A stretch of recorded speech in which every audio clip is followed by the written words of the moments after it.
أما بعد أعوذ بالله من الشيطان الرجيم بسم الله الرحمن الرحيم وليعلمن الله الذين جاهدوا منكم وليعلمن الصابرين صدق الله العظيم.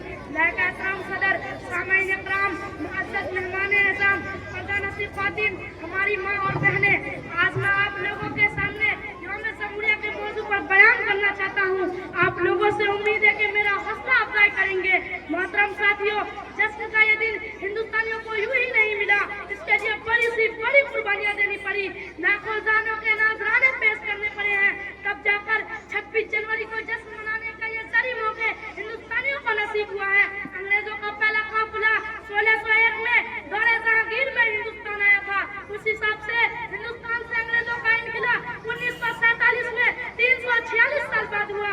اس دوران ظلم و بربریت کی ایک طویل داستان لکھی گئی. انگریزوں نے ایسٹ انڈیا کمپنی کے ساتھ تجارت کی غرض سے ہندوستان آیا تھا. اس وقت ہندوستان میں جہانگیر بادشاہ کی حکومت تھی. یہ اکبر بادشاہ کا لڑکا تھا. اس کا اصل نام سلیم نور الدین اور لقب جہانگیر تھا. انگریزوں کو باقاعدہ تجارت کی اجازت جہانگیر کے دوسرے لڑکے شاہ خرم نے دی تھی. رفتہ رفتہ اس کمپنی نے تجارت کی آڑ میں اپنی فوجی طاقتوں میں اضافہ کرنا شروع کر دیا تھا. یعنی مال کی جگہ ہتھیار اور ملازم کی آڑ میں فوجیوں کو انگلستان سے بلانا شروع کر دیا تھا. مگر دلی میں مغلیہ سلطنت اس قدر مضبوط تھی کہ انگریزوں کے خاطر وہ کامیابی نہیں ملی. شاہجہاں کے دوسرے لڑکے اورنگزیب عالمگیر کے وفات کے بعد مغلیہ سلطنت کمزور ہونے لگی. 18ویں صدی میں مغلیہ سلطنت کے عظمت کے سکے کمزور ہوتے ہی انگریزوں کے عروج کا دور شروع ہو گیا.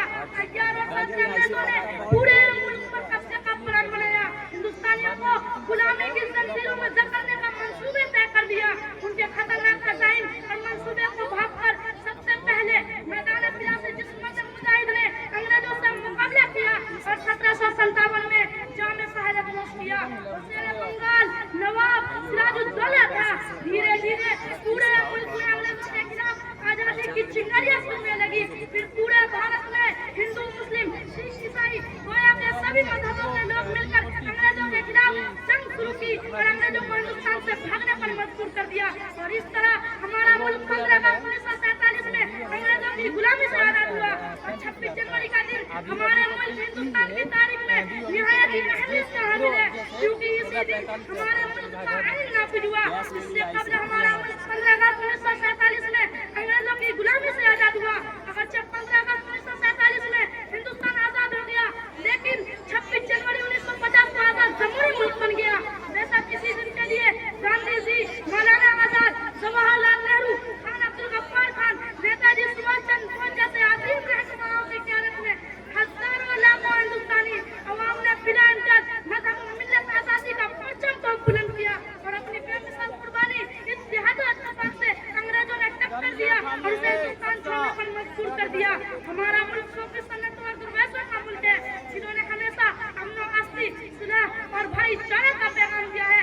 آج بھی ضرورت اس بات کی ہے کہ ہم اپنی سطح اور اپنی بساط کے مطابق ان آدرشوں اور اصولوں کو اپنائیں جو ہمارے بزرگوں نے ہمیں عطا کی ہے. ہندوستان دنیا کی سب سے بڑی جمہوریت ہے اور اس جمہوریت کا بنیاد رنگا رنگ تہذیب اور لمانی پر ہے. یہ مذہب ہر طبقے، ہر خطے، ہر کلچر کا ایک ایسا چشمہ ہے جس کے سوتے انسانیت کی بنیاد پر چلتے ہیں اور صدیوں سے زیر و زبر ہو کے ہندوستان کی گنگا سرنا تہذیب کو سیراب کرتے رہے ہیں. ہمیں چاہیے کہ ہم امن و اصلی، آپسی بھائی چارہ، پیار محبت اس پیغام کو گھر گھر عام کریں جو ہمارے بزرگوں سے ہمیں وراثت میں ملا ہے، جس کے امینوں اور وارث ہیں. آج کا دن ہمیں انہیں بزرگوں، عظیم رہنماؤں کے قربانیوں اور ان کے مقاصد کا یاد دلاتے ہیں. ہمارے بزرگوں نے آزادی اور جمہوریت کا جو خواب دیکھا تھا وہ سرمایہ تعبیر تو ہوا تھا. ہمارے سامنے آزادی اور قوت مساوات کا عظیم تصور کس نے عمل ہے.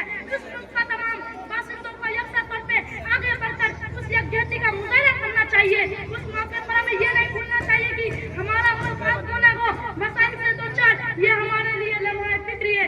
بلا صبح ہم نے شدید مزاحمتوں کے باوجود اپنی گنگا جمنا پاتی اور جمہوری کردار کا زبردست تحفظ کیا ہے. سائنس اور ٹیکنالوجی، حراست و مزاحمت، نقل و حمل، اطلاعاتی اور مواصلاتی ٹیکنالوجی کے شعبوں میں ہمارے ملک نے اہم کردار ادا کی ہے. لیکن ہمارے سامنے عدم مساوات، بے روزگاری، پاسماندگی اور ناخواندگی وغیرہ کا بڑی طرح ہے. اس لیے ضروری ہے کہ ہم اس دور کے تقاضوں کو دیکھیں اور ملک کی ترقی اور کامیابی کے صحیح راستوں کا تعین کریں. میرے بھائیوں، ہندوستانی شہریوں کے بنیادی حقوق پر فیصلہ کیا ہے. ہندوستانی آئین کے بنیادی حقوق یہاں تفصیل سے جانے.